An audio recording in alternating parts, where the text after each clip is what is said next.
What's that? Let's do it. Let's do this. Let's roll. All right. Hello, everybody. Thanks for joining in. As usual, little intro, give folks time to join in.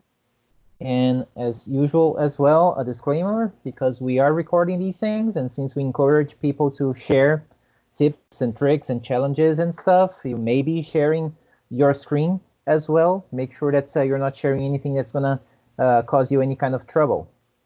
Other than that, the Virtual Brown Bag is a place where we get together, we share tips and tricks about all sorts of things, usually related to software development, sometimes related to other things in life that may be helpful to us as people.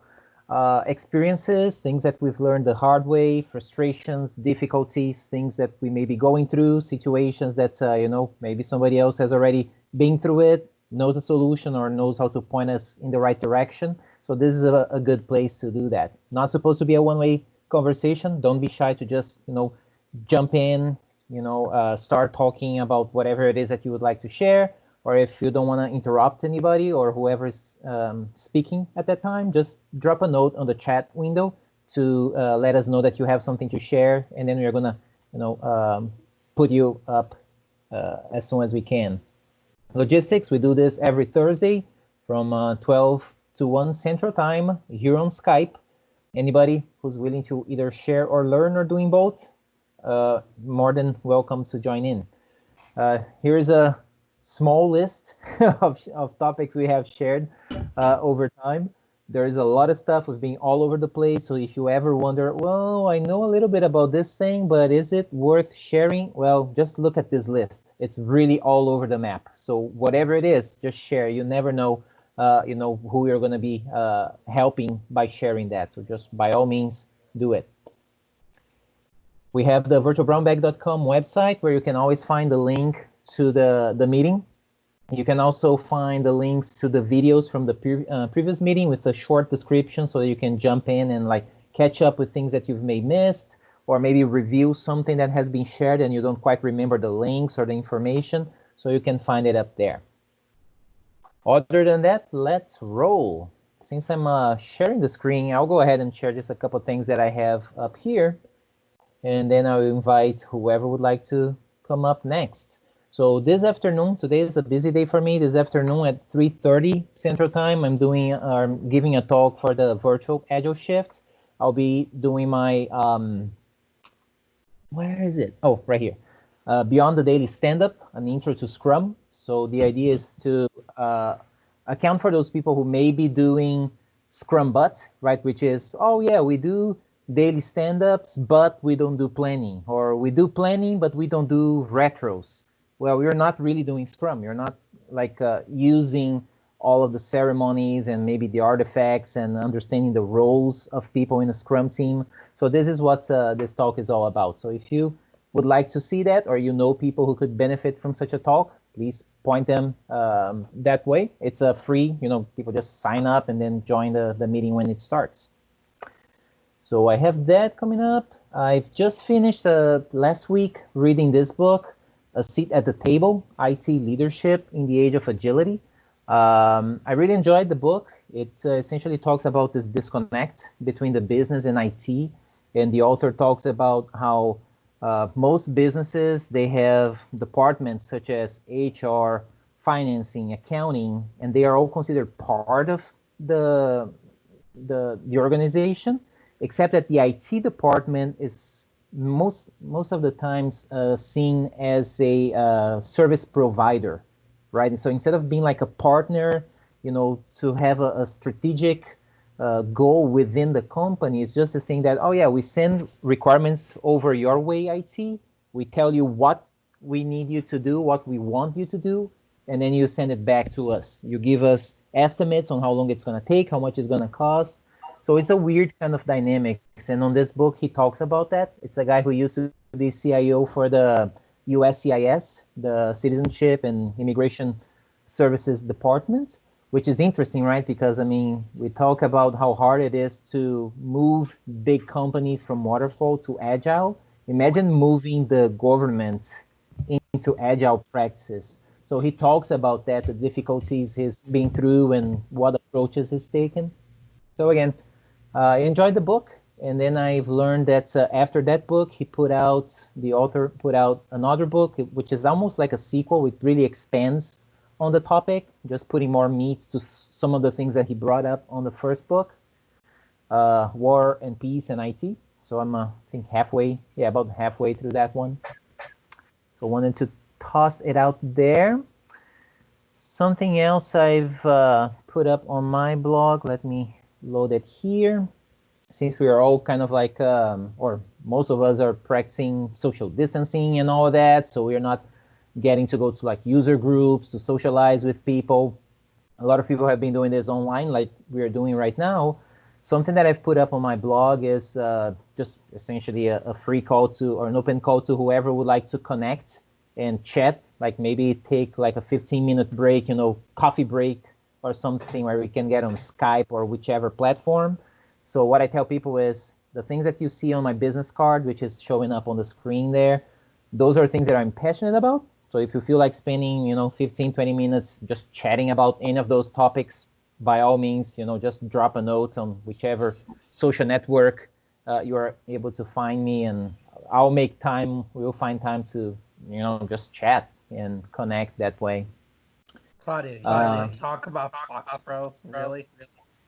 You see, there are companies out there, George, that are still in FoxPro, and they do still want to know, what is the path to move away from it.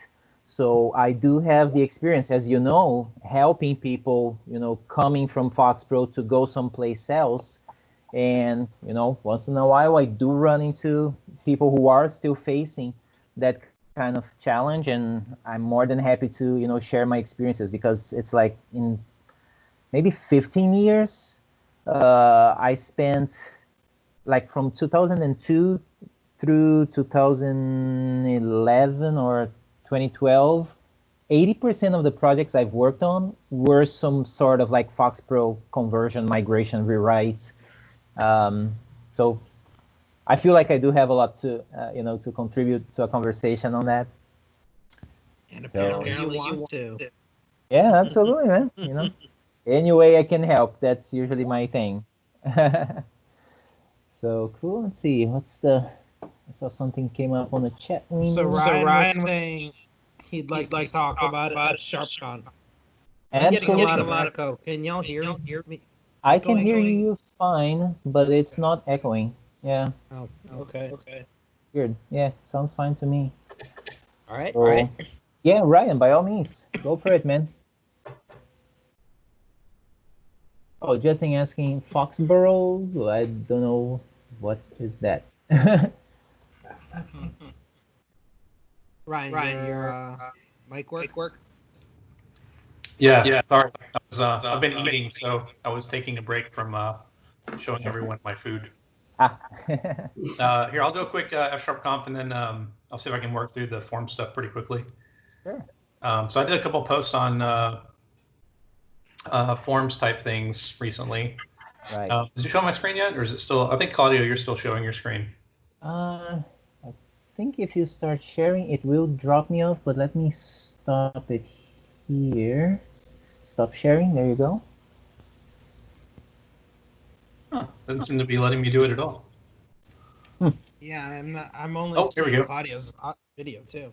It's weird. Let's see. Share screen. Yeah. There you go. Something's coming up. So for those of you interested, there is an F#Conf that's online starting tomorrow. It's actually all day tomorrow, where all day is set somewhere in like European time. If you're interested in getting up at 4 a.m., I think, which maybe it's either Central or Eastern time, it starts at 4 a.m. You can get some like really early bird content, and it should go through kind of like early afternoon here in the States. It's all free. It's all online. It could be kind of fun if you're interested in F# at all. So I thought I would promote that. I think you can you can sign up, but you can just join in on the content whenever it's presenting. I'm guessing it's streaming through YouTube because that's where they do most of their stuff. So that was F#Conf. And then the next thing is forms. So we were kind of joking about this, I guess, it will be recorded. So all the stuff will be available online afterwards. If you miss some of the talks or whatever, it's not like you have to make it all tomorrow. Is there something else? Oh, I'm hearing feedback on myself. Okay, well, a couple weeks ago, we talked about forms type stuff, and I was joking with Claudio that like I was actually writing some posts, and since then I've actually published 2 of the 4 that I've planned, and I thought I'd bring it up. So I don't know if any of y'all have read this. My blog is wizardsofsmart.wordpress.com. The name comes from actually from JB, who used to help run these things. So I don't claim any knowledge of why Wizards of Smart. That's just what it is.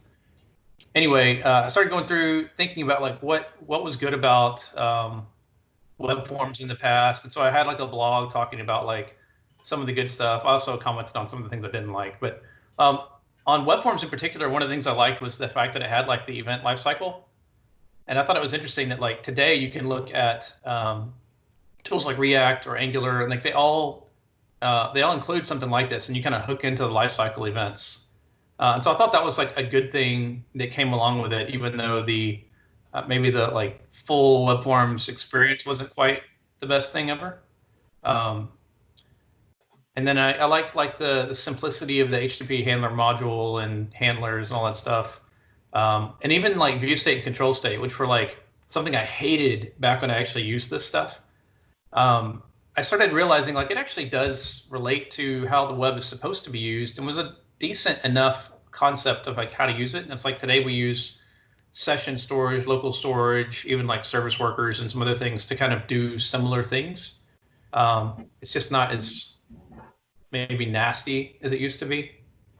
And I guess like the last point here that I had was like on testability. So I also didn't like the testability stuff. Like web forms was presented as like an object-oriented framework, but it didn't really fit a lot of the object-oriented concepts that I was learning when I first started. And so it always like felt weird and clunky and bad, and I didn't like it. But then I later on found ways to do testing where you have like, you treat like all this, like the framework stuff as like seams, and you have like your functions or methods or whatever objects that you actually test, and then you hook into the framework. And for the longest time, all the examples and all the stuff I had been learning was like the framework is part of your app.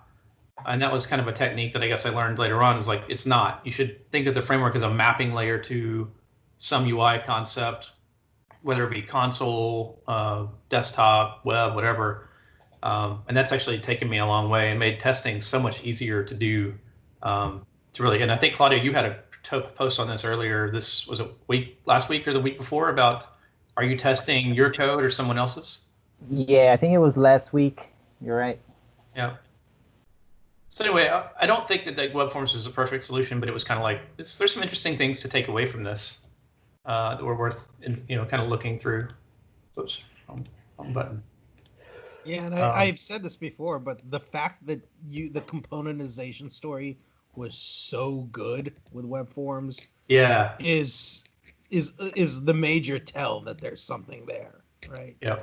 Like whenever there's something that's like an order of magnitude up than like better than something else, like it's worth looking at. Like the case of Elixir or something, it's orders of magnitude better at processing like asynchronous stuff, and like it's worth looking at. The thing and I think a lot of the stuff you identified is interesting because it did mature. Like HTTP handler, HTTP modules, that was middleware. That was a middleware concept done in a really dumb way, but it's the same concept.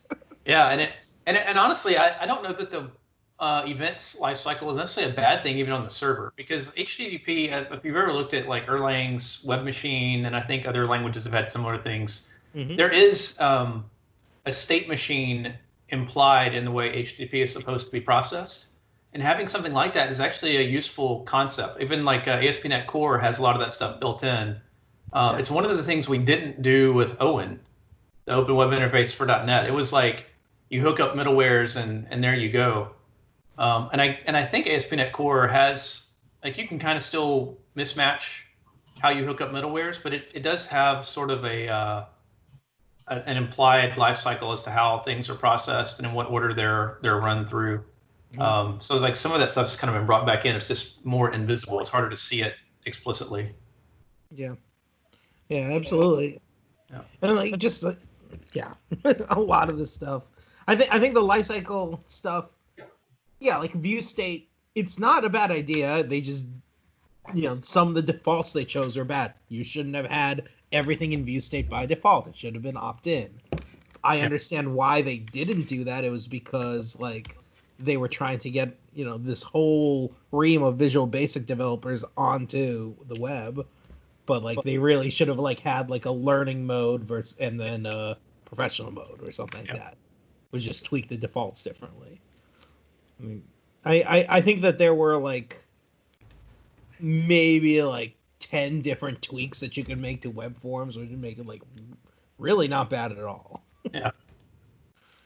I somehow have managed to nest my WordPress within WordPress. Oh my. That's pretty exciting. Right. That's a normal thing to do. That's a useful feature there. Yeah. Holy cow! I don't know how to get out of it now. Well, yes, WordPress. Nobody does. All right, so that was web forms, and then I did another post following up on WinForms, and it was almost like a whole different set of things that I thought were pretty awesome. Again, it had like a little bit of a bad, and one of them was code behind, which I later on decided is like it's actually not all that bad after all. Once you have it in the right context or perspective. But like WinForms is like a really great OO model. You can do all kinds of like basic simple things with it. Like here, I was able to, you can create a WinForms thing in like an F# script and throw up a WinForm in the UI. It's extremely simple. It's like it only works on Windows, but it's very well. I guess it works on Mono as well. But the main thing is like it's very simple. It's very intuitive. If you're familiar with like object orientation, event handlers are very simple. Like it was just a very simple, fairly intuitive framework to pick up and leverage. Its main drawback was like it's Battleship Gray, all the things, user experience. But it seemed like other people were kind of figuring out different ways to update that and change it. It's just there's a lot of overhauling to make that work. But along with the simplicity was that like it didn't force a specific pattern on you. So you could do things like with MVP, the more recent model view update stuff that came from Elm. I did like a quick demo of how that might look in WinForms. And like this top part right here is like setting up the basic infrastructure. And then my app is, not that much larger than the basic thing I had above. And I had like a video of this working. And it was like this, it provides like a really great, like what Don Syme, the F# programming language guy or creator called as object programming. So not object oriented, but object. You're using objects to define and run programs. Like it fits that approach. It has all the really good parts of object programming or like I guess just object oriented in the more like generic sense. And you can get into a bunch of the bad, like leaning too heavily on deep nested object hierarchies and things, but you don't have to. It's very simple to just build out what you want with just the straight objects. I see a comment about F# in the discussion. I used F# just because it was simple and I could do it in a script. That was honestly the reason I picked it, because it could show like the flexibility of WinForms. Right. And then getting down here to this code behind thing, like the thing that I realized about it is like if you've ever used Smalltalk works in an environment. And that's where objects kind of began life. And the idea was that you would have some visual thing, some object, or like I guess you could say visually an object. And in order to add behavior or events or anything like that, you would essentially open it up and like add a message handling capability to it, which is essentially the same thing as like writing an event handler, which I didn't think of as like being like a code behind feature at the time. But later on, I started realizing, I guess like that same model of sort of opening up under the hood, adding in a message handler or an event handler, and then popping back up to a visual state or designer is roughly the same thing as what Smalltalk was doing. It's just you see a lot more of the internals, you see the generated code. It's like what Visual Studio did gave you a lot more insight into what was underneath the hood, which is both good and bad, because one, it gives you a lot more opportunity to screw stuff up while also giving you more opportunity to change things, clean things up as you want. But it just felt less tied together as like what Smalltalk offered. But anyway, I thought that was kind of an interesting insight that I'd never really put together in the past, is that code behind can be and is not necessarily a bad thing. Just maybe seemed like a weird approach if you're trying to come at it from like, I'm building an app separate from my user interface in some way. Yeah, I think the bad part with WinForms, and some degree with WebForms too, is that they provided this framework with no further architectural guidance. Yeah. like this is your architecture. No, it's not. It's like a very thin layer of it, and then just everyone's stuffed shit in there. Yeah. Well, I think if you treat it like React, where it's like it's a UI platform without any additional and like suggestion as to how you should use it, then it actually works out really nicely. It's just that everyone starts you have all these other things that kind of got bolted onto it, and it's almost like WinForms became like the WS Death Star, right? Like SOAP is a very simple object model for messaging over HTTP, but then you add all the web services Death Star stuff on top, and it's like this massive behemoth of monstrosity that quickly requires lots of expertise and dollars and effort and all kinds of things that weren't necessarily needed for simple SOAP type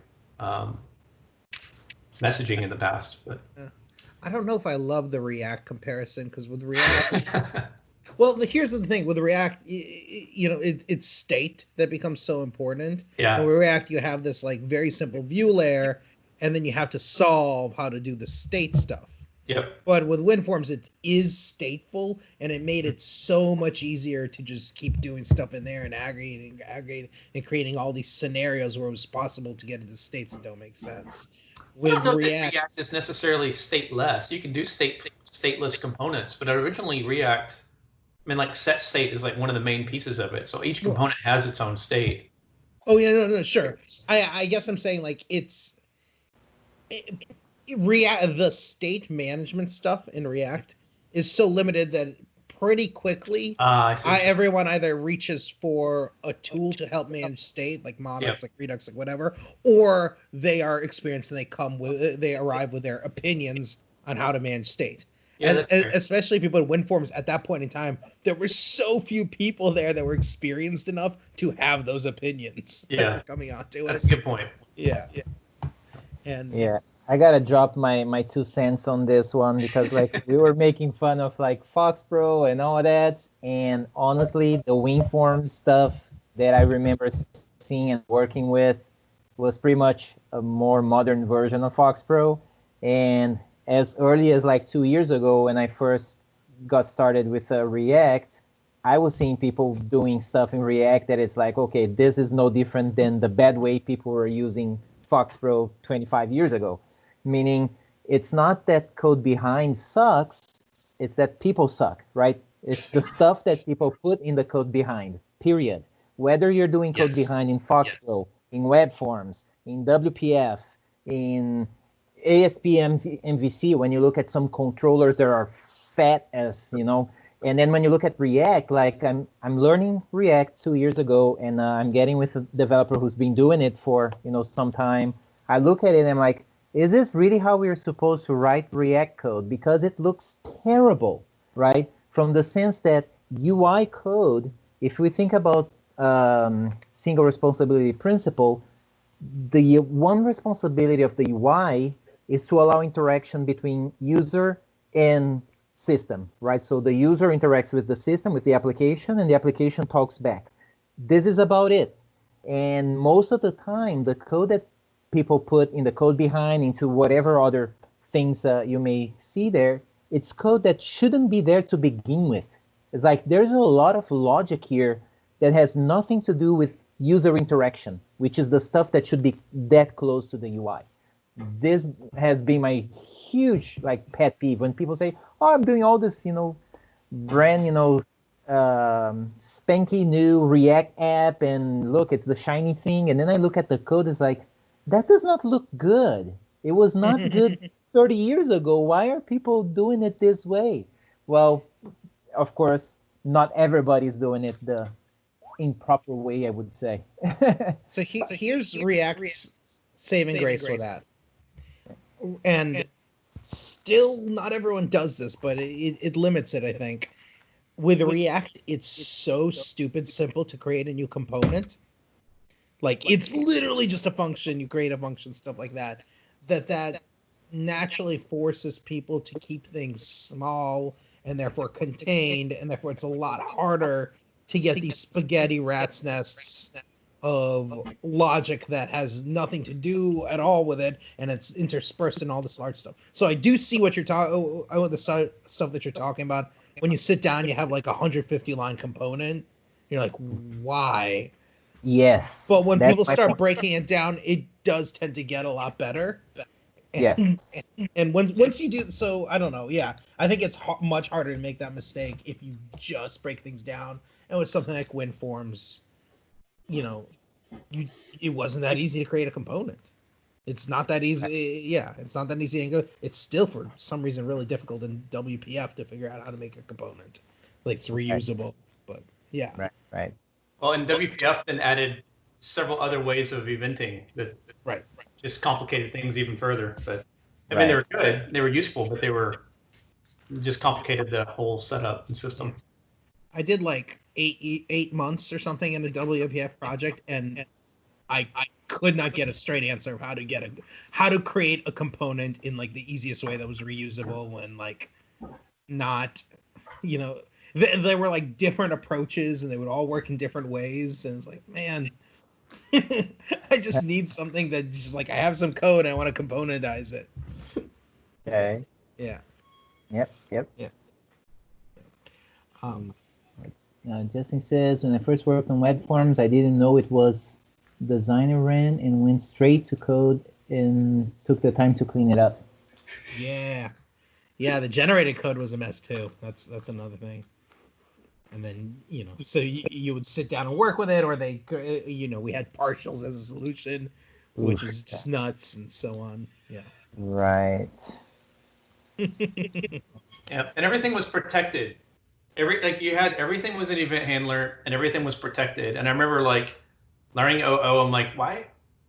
What is going on? I had no idea why everything was an event handler and why everything was protected. There was no constructor. It was such a weird setup when you went into the code behind. Again, if you're taking a look at Smalltalk, it's not that big of a deal.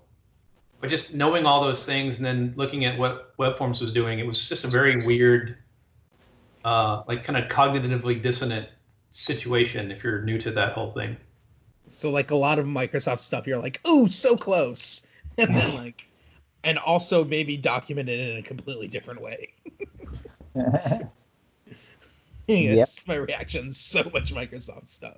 I see WPF after the designer erased all my work with one drag on the button. Yeah.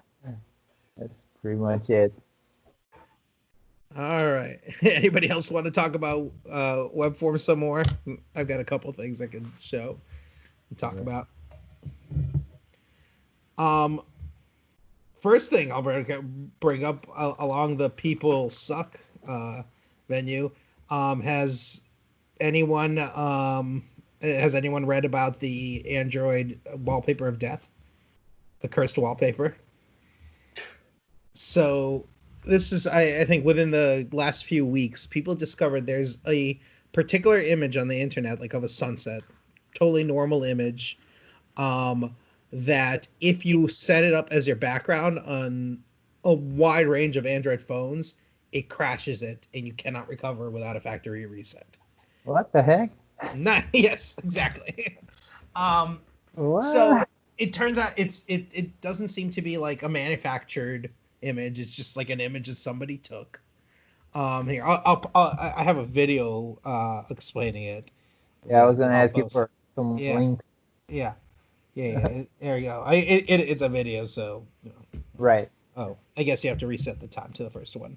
So I'm not, but so basically what it was, it was like an interaction between three different things. One between the color space that the image was taken and edited with initially for the person that took the image. So there's different color spaces, right? We talked about that last time.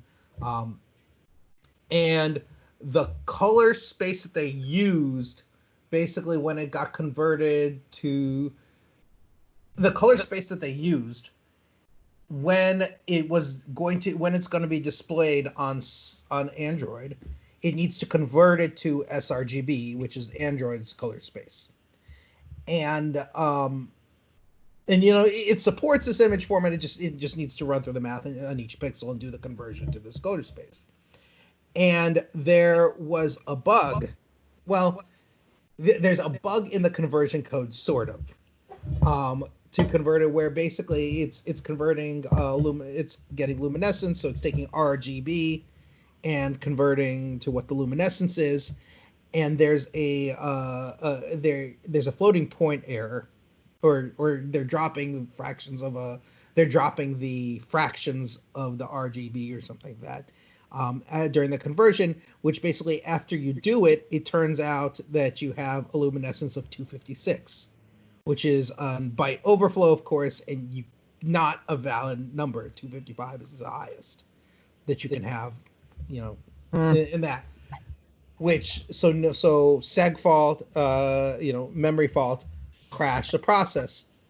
But if you set it as a wallpaper, crashing the process crashes the whole thing, and now you're just in a loop over and over again. Even if you boot it in safe mode, it's still trying to load your wallpapers. Yeah, and there you go. Man. So it's this kind of amazing confluence of things where if this very specific color is used in this one particular color space, and it's not every Android phone. It's just the types of Android phone that use the Google library for this conversion. So like Samsung and Samsung phones mostly, and some other ones. So yeah, so it's this wild thing that happened. We all suck at programming, and so on.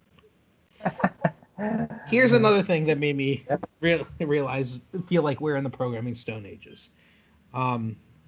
So I've talked before about how I like Lisps. I particularly, of all the different Lisps out there, I particularly like Racket. Racket is freaking cool. It's like reading a lot of Racket is a Lisp. If you don't know, it's Scheme technically, which is a subset of Lisp, or I think it's a Scheme. Don't hold me to that. But if you, learning it, I started learning it a little bit. I'm still not really trying all that hard. But if you run through it, for me learning it, it was like, oh, these are all the design decisions I wish that all these other Lisps I've looked at would have made. Like I had actually written a list of stuff before that I was like, I wish Lisp did this instead. And like Racket hits like 90% of those. And it's really cool. So the purpose of Racket, every single Lisp tends to have a specific thing that they're focusing on. The thing that Racket specifically focuses on is making it very easy to kind of create your own languages and dialects. In fact, there's this book called Beautiful Racket. Pull this up. Don't look at that yet. I'll talk about this later. Beautiful Racket, this book that is just awesome. And he basically says, all right, I'm going to jump in. Let's learn Racket. I'm going to walk you through learning Racket, but we're not going to worry about like basic ass language stuff. I'm going to jump you right into how to make your own custom languages with Racket. And it's really, really cool. Realm of Racket is pretty fun, but Realm of Racket is very basic too. Like Realm of Racket would be like what I would give someone like if they were learning programming too. Like, so yeah. But yeah, I have it here. There's also something called the Racket Advent of Code, which I found in their documentation, which I haven't actually gone through yet, but it's the same author as the Beautiful Racket guy. It's very, very cool. The other thing that's both kind of neat and not and terrible about the Racket is its documentation. It's all feels like it's written by PhDs, which means it's like very well structured and complete. But sometimes you're like, I think I have to take a course on what that term means. Like, it's pretty cool though. It also has its own IDE, which is, even though I don't really use it that much, but it is, from what I found, like pretty beloved in their community. And you know, people like it a lot, and it's called Dr. Racket, which is a fun name. And where is it? Come on, open up. I don't know, whatever. We'll get to it.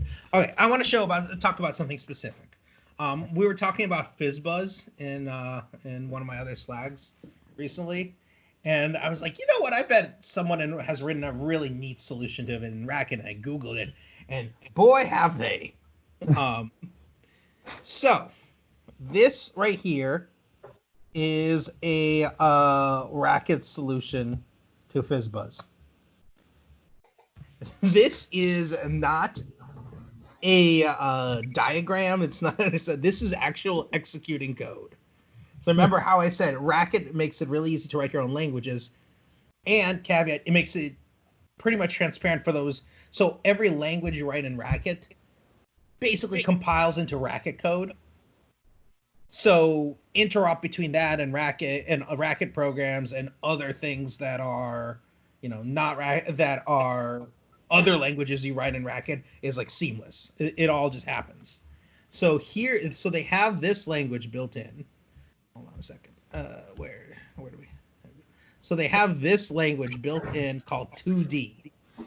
I think people are chatting, and I'm just not seeing the chat. Okay, that's fine. Yeah.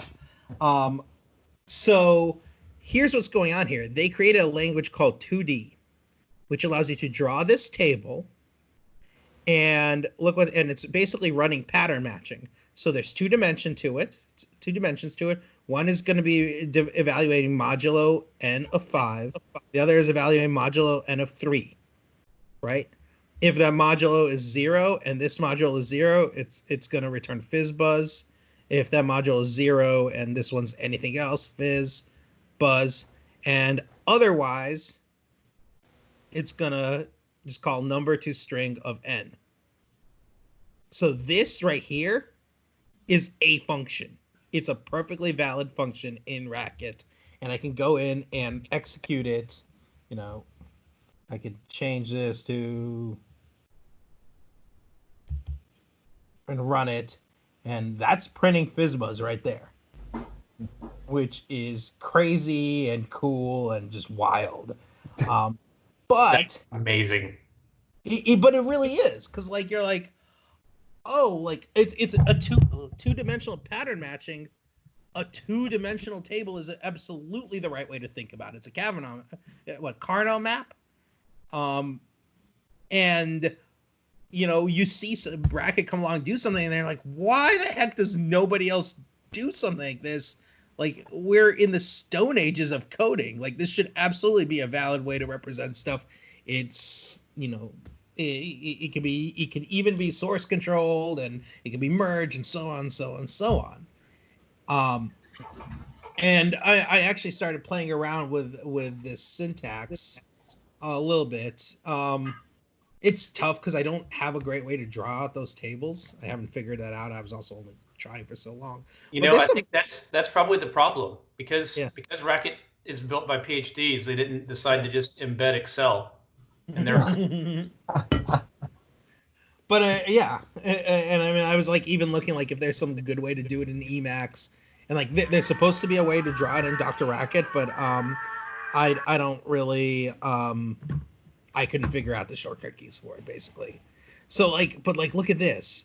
So basically, like, you could do a chart, basically. So A and B, you know, if A is an integer and B is an integer, then true, you're checking they're a subtype. If A is a real number and B is an integer, false. If it's a complex, and now you can basically test it like this. Let me make it larger. Right? And then that tells you, yeah, false. So it parses through this chart and basically builds up a truth table, which is just super cool. And And like if you dig into it, you're like it actually is not that hard to understand about what this language is doing. So like this right here is 2D execution. It's basically taking this table, and what it's doing is returning this. It does get formatted weird in this, so let me format it a little better. Results. It's gonna try. Let me get better. There we go. So this is a drawer. So if you are to look at it, so it's got 10, 10, 10 is the first line. What is that 10, 10, 10 telling you? That means that there's three columns, and each one is 10 characters wide, basically. So for most intents and purposes, you can probably discard that information, but you could also imagine situations where that would be very useful information to have. Then what's it telling you next? Well, then you have at position 0, 0, you have the value 0. At positions 0, 1, you have the value 5. At positions 1, 0, you have the values 1 and 2.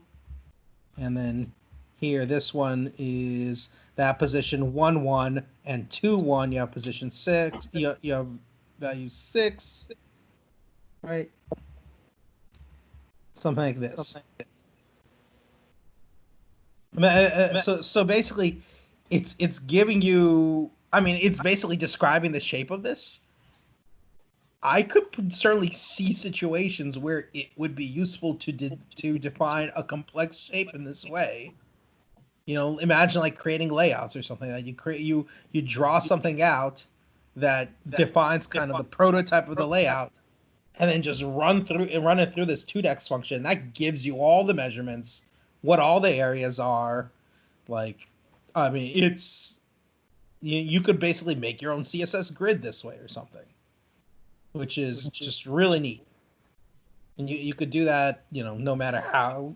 Yeah, like I wasn't able to get it to break. It kind of gave me something that made sense either way. So this was just kind of blowing my mind yesterday when I found it. I was like, holy shit, this is super duper cool. Yeah. Okay. And as I was saying, like I just working with this sometimes I'm like, oh man, we are in the Stone Ages. Like there's so much more cool stuff you could be doing. A lot of it happens to be going on in Racket because they made it really easy for themselves to make their own languages. Yeah. Let's see. Oh, and one more small pitch. I got accepted to speak at Sci-Fi DevCon, which is going to be an online conference. Ooh, I think in July or August. I should know. It's toward the beginning of August, end of July. I think it's in 55 days is what they said. Ooh. And it's basically free online conference, dev conference, but all the talks have to be sci-fi themed. So I'm writing a new talk, and it's going to be all about how org mode is great and people should use it, and also how everyone needs to go back and watch Farscape, which is a show from the 90s. Was great. Yeah. James Gunn, James Gunn, the guy who wrote Guardians of the Galaxy, said that it's probably the one show that like has had the most influence on him. Interesting. Yeah. Do we have a link to that conference? Good question. I probably should put that. Sci-Fi DevCon. There you go. Yeah, there we go. So, if anyone has anything else they want to talk about, I will cede the floor. Or we could keep talking about further nerdy shit.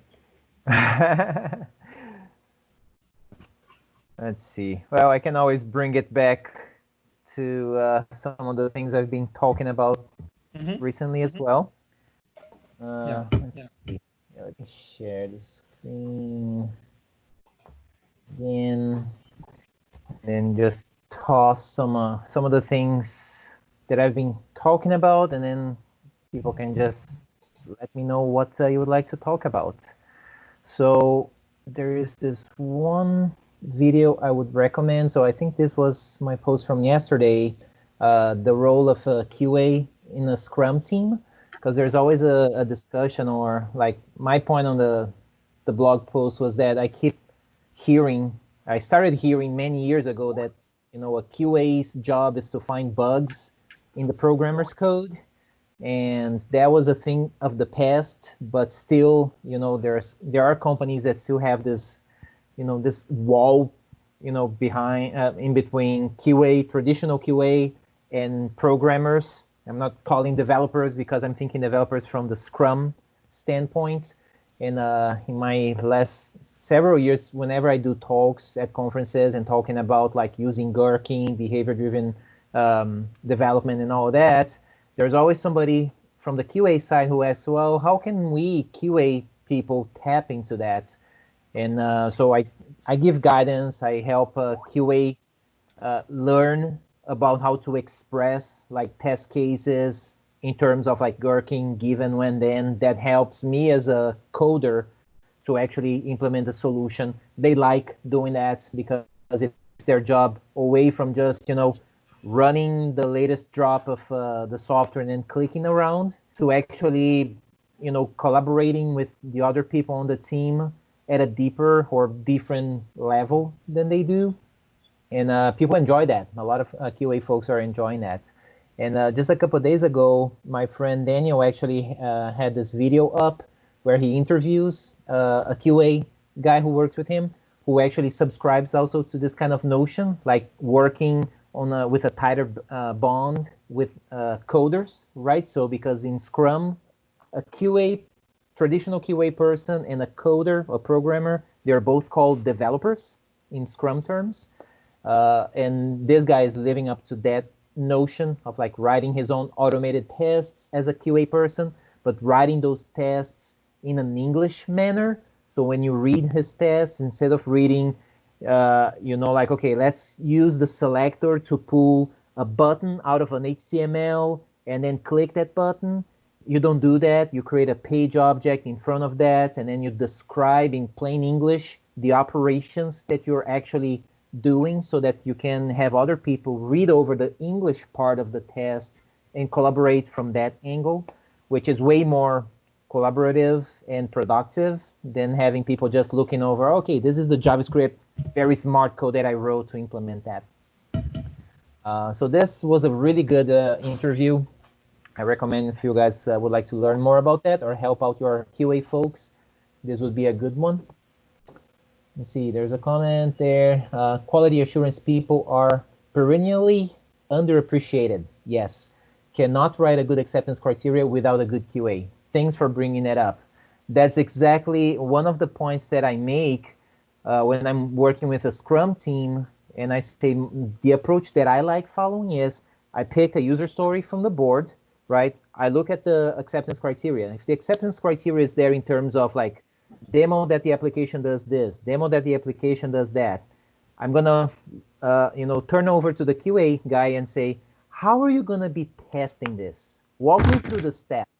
And then the QA guy will probably say, well, I need to make sure that the user is in the specific role of X, and that we have a product in the system, and that product is in the category of Y, and it exists in stock, and blah, blah, blah. So all of these things, it's already telling me in my mind, if I'm writing like arrange act assert tests, that's my arrange part. It's what I'm going to be doing from the developer standpoint or from the coder standpoint to set up the system.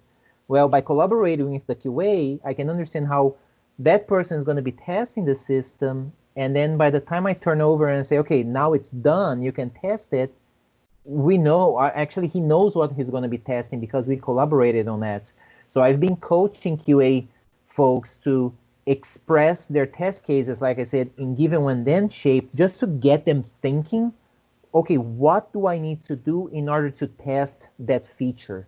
And just by opening this collaboration, it makes like the work between the programmer and the QA guy way more productive. as well as if we do not have enough clarity in the requirements that we got, it makes us or encourages us to go talk to the people responsible for the user story. It could be the product owner, the business analyst, whoever's working on that, because we go there and say, as developers, QA, coder, we are not clear on the requirements. Can we talk about it? Make sure that we are on the same page. So the benefit that you get out of that is huge. Let's see, George. I can try, honestly, never touch Azure. Oh, okay, you're responding to the Azure function question. Cool. Yeah. I need to get into like cloud stuff more in general. It's just coming up. I find it so boring, but it's coming up so much as CPO. Just doing so many RFPs, I'd be like, it'd be easier if I knew this stuff. Right. Let's see. Collaboration can also unearth other problems if the arrange part of the test is 20 lines long. Maybe there's a coupling problem. Thanks for bringing that up. That's another point that I raise with people by doing this exercise. If you're like, given this, given that, given the other thing, and you have 12, 20 givens, like, holy cow, that's a lot of, dependencies that we have. So it could either be a lot of dependencies from the implementation standpoint, or it could also surface like a UX problem. Maybe it's the UX that's forcing the user to go through all those steps. So in both cases, it makes people ask questions so that we can actually streamline those things. So yeah, thanks for bringing that up. Whoever AS is, sorry, I didn't catch your name there, man. Or ma'am. Oh, that's Alper. Sounds good. Yeah, so that's definitely good. So I've been big on that. By the way, Alper, you just reminded me. Yeah, you just reminded me. I did go through Udi's training. I had to play through most of the videos at double speed. Good thing is that Udi does not talk fast naturally. So playing it at double speed, it was still like totally understandable. And whenever I felt like, okay, I need to take note of that, I would just pause and then take it from there. But it was like over the weekend was like, man, I need to get it done. But eventually I did it. It was a good material. It was a good refresher on some things that I had seen years ago. Yeah, I agree. Yeah, the thing is, it's like so dense with information. Like, I had to just stop every other minute to just oh, I gotta write that down. Oh, I gotta write that down.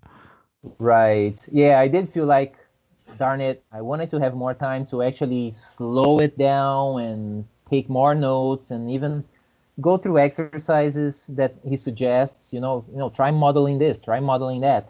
I didn't have time to go through those exercises just to get the muscle, flexing that muscle. But anyways, it was still good. I took tons of notes. So there's some good stuff that came out of it for sure. Very cool. What else?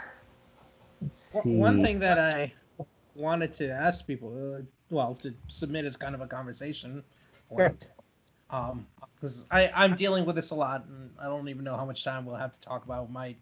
Maybe we could dip our toe into it and talk more next time. Mm-hmm. I'm dealing a lot with this because we've got our code camp grads looking for jobs. I was dealing a good amount with it in my little job because I was doing so much interviewing. Obviously, right now, lots of people are looking for jobs. There is so much black magic advice around resumes about how to apply for stuff. Claudia, I assume you look at resumes a decent amount. Yes. Yeah. What do you look for in a resume? What do I look for? Yeah. Actually, funny that you mentioned. Anytime somebody asks me for a good resume, I pull up a very old version that I have of yours, which is like a one-page, straight to the point, BS-free. Because it's like, I think a better question for me would be, what don't I want to see? I don't want to see like this infinite list of certifications that the person has. Like I have 56 Microsoft certifications for .NET version 1, 2, 3, And I have, it's like, I don't want to see any of that. I don't want to see all the weird, crazy, obscure JavaScript frameworks that the person, has maybe researched on the internet and decided to drop it on the resume. Because that's the thing. There's a lot of stuff that I see in resume that they seem to put it there just to satisfy, like, filtering, for searches. When people say, I'm looking for, candidates for this, that, or the other, people just spark a bunch of like terms there that they don't quite know. So usually what like I personally do is, okay, the person mentions, yeah, I know design patterns. All right, sounds good. Let's talk about design patterns at the interview, right? And then if I ask the person, okay, just tell me like, what is a design pattern that always comes up to you that you use with a very specific intent that has helped you, address a specific challenge? And then the person starts with, well, there's singleton. Well, that already like, it tells me what else to expect, right? Or even like if the person says on the resume, oh yeah, I know design patterns such as singleton, and stops there. I'm like, Factory. Right? Repository, but I don't do it correctly. But so, I look for things like that. Okay, what are the things that people are probably dropping there just to catch people's attention? Like, oh yeah, the guy dropped, DDD, TDD, ATDD, all these acronyms, probably he knows this stuff. Like, yeah. So I don't know, that's my 2 cents. So having come from a consulting company, I am sympathetic to the big list of buzzwords. In fact, in my current version of my resume, I literally just says buzzwords and just list out a bunch of stuff. Really? I don't, because here's the thing, people do search by it. So yeah, puts only stuff on there that you're capable of talking about in a resume, in an interview. Conventionally, the stuff you're most confident, you sort toward the top, toward the beginning. But it's not like the biggest deal if you can like hold an intelligent conversation on it. Right. Especially kind of from the consulting point of view, it would happen a lot where we'd be like, well, this client is asking for someone with experience in MuleSoft. All right, I guess I need to just, our skills profiles didn't capture this MuleSoft technology, so now I have to my only recourse is to search across all the resumes of people that we have at the company for the term MuleSoft, and maybe across all the resumes of people that submitted to the company. There's no other way to do it because it's consulting and the client's requiring MuleSoft experience. Maybe you have some leeway to argue against that, as maybe it's not that important. But ultimately, if the client says we're not going to hire you if you don't give us someone who has actual MuleSoft experience, you have to find someone with actual MuleSoft experience. Right. So I don't mind that so much. I do think that all the organization people do around that, where they break it up into frameworks, language, blah blah, blah tools, and it's that's stupid. Half these things, it's not even a clear distinction. And the point is just to fulfill that buzzword search. Just put them all in one big blob. Who cares? No one's gonna be no one's gonna you're only opening yourself up for questions if you miscategorize something. No one's gonna give you positives. No one's gonna give you a thumbs up if you categorize things properly. I will say I'm also not big on portfolio sites. Right. That's advice we tend to give a lot, and I think that gets misunderstood. A portfolio for a designer makes a lot of sense. Here's something visible. You can go in, get a sense of their style. For a software developer, to get a sense of their code, I would have to go in and do a full code review, which on projects that I'm on, and I know the context on it, I know the people involved, that takes a couple hours. How long am I supposed to look at your code with no context whatsoever, right? I'm not going to do that. No one's ever done that. It just doesn't happen. At most, you're oh, this is interesting. Maybe click around, do view source and click around for a little bit. You're not realistically going to do stuff like that. A portfolio is still useful, but it's useful in the sense that it gets you off your ass and writing some code. Like, Right. you don't, like, the actual demo showing it to potential hires, I don't know, that's a big deal. On the other hand, I do like to see GitHub, because I do like to just click in there and spend a couple minutes in there just seeing what sort of stuff people are playing with and what they're doing. I think that's nice. But yeah, I think people need to like understand that. Also, the whole keeping it to one page thing. I don't know. Does anyone print out resumes anymore? My resume, when I have it print, I have it in HTML now, and I just do print to PDF on it to make a PDF, and I just mess around with the page parameters to make it fit on one page. Like, the page is it's like super legal paper, so Right. no one's ever told me it didn't print correctly for them, so I'm guessing nobody ever tried to print it. So, I just look at the time, and we are just about at time to wrap up. But looking at the number of comments that dropped in the chat on this topic, what about we make this like the primary topic next week? So we give folks time to think about the questions and concerns and whatever, and let's just have a whole discussion, because I think it's a very appropriate topic. Yeah. Resumes and job hunting in general, and the state of the industry. Let's do it. Yeah, we'll do it. All right, excellent. Thanks for bringing the topic up, George. It was awesome. Thanks everybody who joined in, and I'll see you guys all next week, and maybe some of you at 3:30 at my talk this afternoon. All right, bye.